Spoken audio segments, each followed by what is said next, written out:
Academia daily dose के daily current affairs programme में आपका स्वागत है। मैं हूं सुधांशु देव। आज की डेट है 21 जुलाई 2021। इस प्रोग्राम के अंतर्गत आज के लिए हम जितने भी करंट अफेयर से रिलेटेड महत्वपूर्ण प्रश्न बन सकते हैं उनकी चर्चा करेंगे और उन प्रमुख तथ्यों की यानी कि उसके स्पष्टीकरण की, तथा कुछ प्रश्न आपके लिए अगले दिन के लिए दिए जाएंगे जो कि आपकी प्रैक्टिस के लिए होंगे। तो आइए चर्चा करते हैं आज के महत्वपूर्ण प्रश्न की। तो पहला प्रश्न है, किस राज्य ने दहेज निषेध नियमों में संशोधन किया है? ऑप्शन ए है केरल, बी है कर्नाटक, सी है हरियाणा तथा विकल्प डी है गुजरात। प्रश्न को दोबारा से सुन लें। किस राज्य ने दहेज निषेध नियमों में संशोधन किया है? केरल, कर्नाटक, हरियाणा या गुजरात? तो एक बार प्रश्न को दोबारा से पढ़ लें, चारों विकल्पों को देख लें। ये आपको हर बार करना है। जब भी आपको प्रश्न दिया बताया जाए और चार विकल्प दिए जाएं तो एक बार वीडियो को पॉज करके नीचे कमेंट सेक्शन में जाकर के लिखें कि कौन सा उत्तर आपके अनुसार सही है। तो आइए चर्चा करते हैं कि कौन सा उत्तर सही है। जी हाँ, विकल्प ए केरल बिल्कुल सही उत्तर है।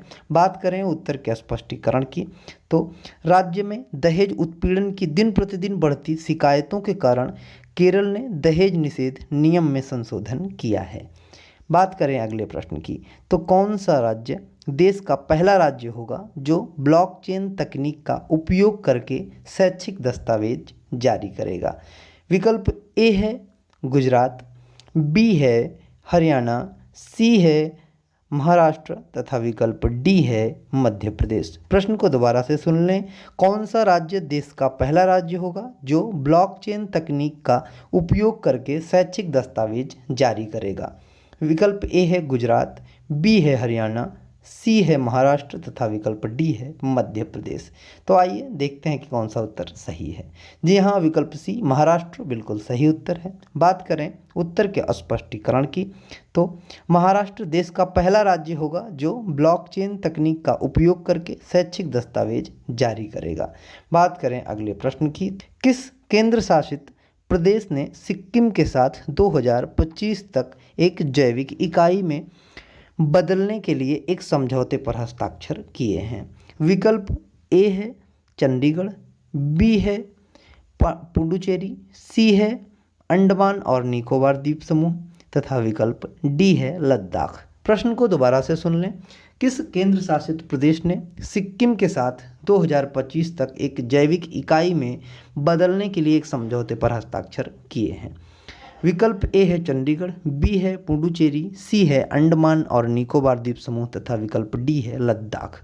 तो आइए देखते हैं कि कौन सा उत्तर सही है। जी हाँ, विकल्प डी लद्दाख बिल्कुल सही उत्तर है। बात करें उत्तर के स्पष्टीकरण की, तो लद्दाख प्रशासन ने 2025 तक केंद्र शासित प्रदेश लद्दाख को एक जैविक इकाई में बदलने के लिए सिक्किम राज्य जैविक प्रमाणन एजेंसी के साथ एक त्रिपक्षीय समझौता ज्ञापन पर हस्ताक्षर किए हैं। बात करें अगले प्रश्न की, तो किस राज्य सरकार ने मुख्यमंत्री की कोविड-19 विधवा सहायता योजना शुरू की? विकल्प ए है असम, बी है उत्तराखंड, सी है बिहार तथा विकल्प डी है मणिपुर। प्रश्न को दोबारा से सुन लें। किस राज्य सरकार ने मुख्यमंत्री की कोविड-19 विधवा सहायता योजना शुरू की? असम, उत्तराखंड, बिहार या फिर मणिपुर? तो आइए देखते हैं कि कौन सा विकल्प सही है। जी हाँ, विकल्प ए असम बिल्कुल सही उत्तर है।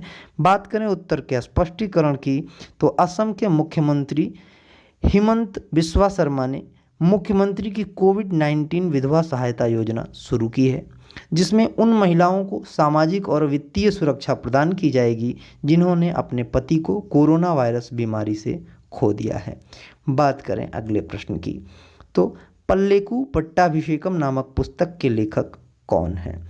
विकल्प ए है आचार्य प्रसन्ना, बी है अब्दुल समदी, विकल्प सी है रामचंद्र जांगरा तथा विकल्प डी है याल मंचली शिवाजी। प्रश्न को दोबारा से सुन लें। पल्लेकू पट्टाभिषेकम नामक पुस्तक के लेखक कौन हैं? ऑप्शन ए है आचार्य प्रसन्ना, बी है अब्दुल समदी, सी है रामचंद्र जांगरा, डी है याल मंचली शिवाजी।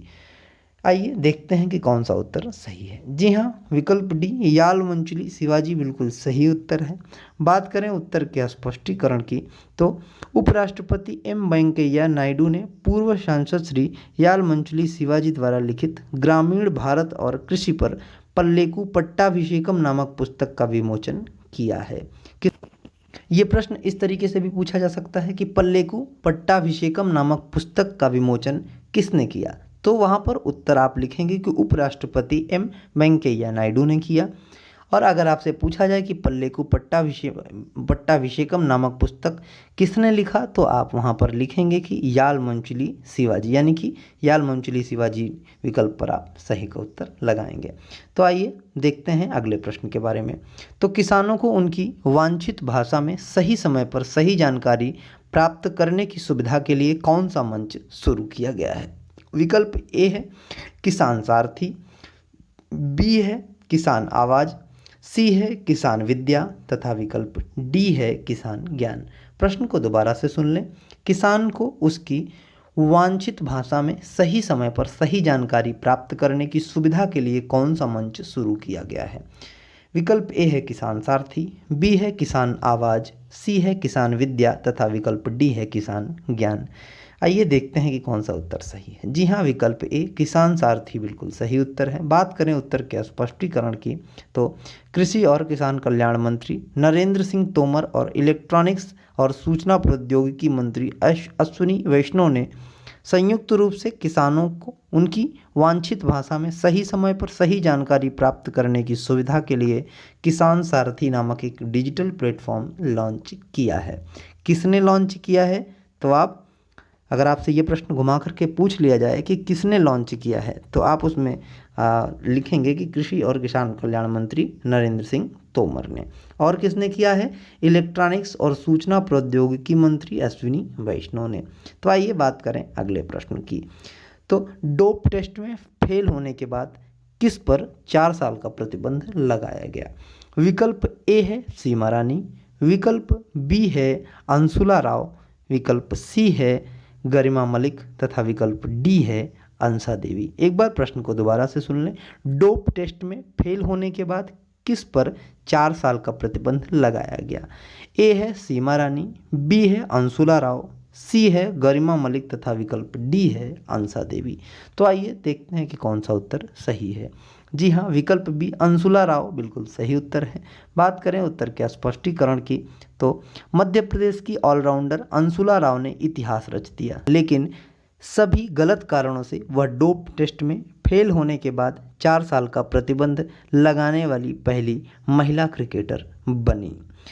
तो आइए बात करें अब अगले प्रश्न की। लेकिन एक चीज़ आप ध्यान में रखते चलिए कि अब जैसे इसमें एक शब्द प्रयोग हुआ डोप टेस्ट, तो डोप टेस्ट क्या है, इन सब चीज़ों के विषय में अतिरिक्त जानकारी के लिए हमारे दूसरी प्लेलिस्ट में आप जाएं, यानी कि इसी चैनल की दूसरी प्लेलिस्ट में, जिसका हम लिंक नीचे डिस्क्रिप्शन सेक्शन में दे देंगे, वहाँ पर जाएं आप। एक सवाल बेमिसाल प्रोग्राम में तो हम उस पर एक प्रश्न उठाते हैं और उसके विषय में डिटेल से जितने भी उसके संबंधित तथ्य बन सकते हैं उन पर चर्चा की जाती है। लेकिन चूंकि ये डेली करंट अफेयर्स का प्रोग्राम है तो इसमें हम ज़्यादा इसको लंबा नहीं खींच सकते, क्योंकि अधिक प्रश्नों को कवर करना होता है। तो इसलिए इसमें हम सिर्फ प्रश्न के उत्तर और उसके स्पष्टीकरण की बात करते हुए आगे बढ़ जाएंगे। लेकिन अगर आपको बहुत डिटेल में जानकारी लेनी है तो आप एक सवाल बेमिसाल प्रोग्राम में, यानी कि इसी चैनल के एक सवाल बेमिसाल प्लेलिस्ट में जाकर के अधिक से अधिक जानकारी ले सकते हैं। चलिए आगे बढ़ते हैं, बात करते हैं अगले प्रश्न की। तो फेडेक्स एक्सप्रेस किस रसद सेवा प्रदाता में $100 मिलियन का निवेश करने के लिए सहमत हो गया है। विकल्प ए है एक्सप्रेस बीज, बी है DTDC, सी है OLX तथा विकल्प डी है दिल्ली वेरी। प्रश्न को दोबारा से सुन लें। फेडेक्स एक्सप्रेस किस रसद सेवा प्रदाता में $100 मिलियन का निवेश करने के लिए सहमत हो गया है। विकल्प ए है एक्सप्रेस बीज, बी है DTDC, सी है OLX तथा विकल्प डी है दिल्ली वेरी। तो आइए देखते हैं कि कौन सा उत्तर सही है। जी हाँ, विकल्प डी दिल्ली वेरी बिल्कुल सही उत्तर है। बात करें उत्तर के स्पष्टीकरण की तो फेडेक्स एक्सप्रेस लॉजिस्टिक सेवा प्रदाता दिल्ली वेरी में $100 मिलियन का निवेश करने के लिए सहमत हो गया है, जो भारत के यूनिकॉर्न स्टार्टअप्स में से एक है, जो जल्द ही सार्वजनिक होने के लिए तैयार है। तो आइए बात करें अगले प्रश्न की। कौन सी राज्य सरकार जल्द ही वन ब्लॉक वन प्रोडक्ट योजना शुरू करेगी? विकल्प ए है हरियाणा, बी है राजस्थान, सी है मध्य प्रदेश तथा विकल्प डी है झारखंड। प्रश्न को दोबारा से सुन लें। कौन सी राज्य सरकार जल्द ही वन ब्लॉक वन प्रोडक्ट योजना शुरू करेगी? विकल्प ए है हरियाणा, बी है राजस्थान, सी है मध्य प्रदेश तथा विकल्प डी है झारखंड। तो आइए देखते हैं कि कौन सा उत्तर सही है। जी हाँ, विकल्प ए हरियाणा बिल्कुल सही उत्तर है। बात करें उत्तर के स्पष्टीकरण की, तो ग्रामीण क्षेत्रों में छोटे उद्योगों को प्रोत्साहित करने और बढ़ावा देने के लिए हरियाणा सरकार जल्द ही वन ब्लॉक वन प्रोडक्ट योजना शुरू करेगी। तो आज के जो महत्वपूर्ण करंट अफेयर से रिलेटेड प्रश्न थे वो हमने एटलीस्ट कवर कर लिया है। अब हम आपको कुछ प्रश्न देते हैं अगले दिन के लिए, जो आप प्रैक्टिस करिएगा और उनके उत्तर आप नीचे कमेंट सेक्शन में ज़रूर लिखिएगा। तो आइए, आपका पहला प्रश्न है, आरबीएल बैंक ने क्रेडिट कार्ड जारी करने के लिए किसके साथ करार किया है? विकल्प ए है वीज़ा, बी है मास्टर कार्ड, सी है मेस्ट्रो कार्ड तथा विकल्प डी है रुपे। एक बार प्रश्न को दोबारा से सुन लें। आरबीएल बैंक ने क्रेडिट कार्ड जारी करने के लिए किसके साथ करार किया है? ऑप्शन ए है वीज़ा, बी है मास्टर कार्ड, सी है मेस्ट्रो कार्ड तथा विकल्प डी है रुपे। ये प्रश्न आपकी प्रैक्टिस के लिए हैं। आप इनको प्रैक्टिस करके नीचे कमेंट सेक्शन में इनके उत्तर जरूर लिखिएगा। आइए दूसरा प्रश्न देखते हैं कि जो कि आपकी प्रैक्टिस के लिए है। दूसरा प्रश्न है, भारत अपने डीप ओपन मिशन और समुद्री संसाधनों के माध्यम से नीली अर्थव्यवस्था के लिए कितनी राशि का लक्ष्य रखता है? विकल्प ए है 100 अरब रुपए, बी है 200 अरब रुपए, सी है 300 अरब रुपए तथा विकल्प डी है 50 अरब रुपए। प्रश्न को दोबारा से सुन लें। भारत अपने डीप ओपन मिशन और समुद्री संसाधनों के माध्यम से नीली अर्थव्यवस्था के लिए कितनी राशि का लक्ष्य रखता है? विकल्प ए है 100 अरब रुपए, बी है 200 अरब रुपए, सी है 300 अरब रुपए तथा विकल्प डी है 50 अरब रुपए। तो उम्मीद करते हैं कि आप इन प्रश्नों के उत्तर नीचे कमेंट सेक्शन में ज़रूर लिखेंगे, आप प्रैक्टिस ज़रूर करेंगे। तो इन प्रश्नों के प्रैक्टिस करिए, नीचे कमेंट सेक्शन में जाकर के इनके उत्तर लिखिए और इनके सही उत्तर की बात करेंगे अब हम अपने अगले वीडियो में। तब तक बने रहें अकेडमिया डेली डोज के साथ।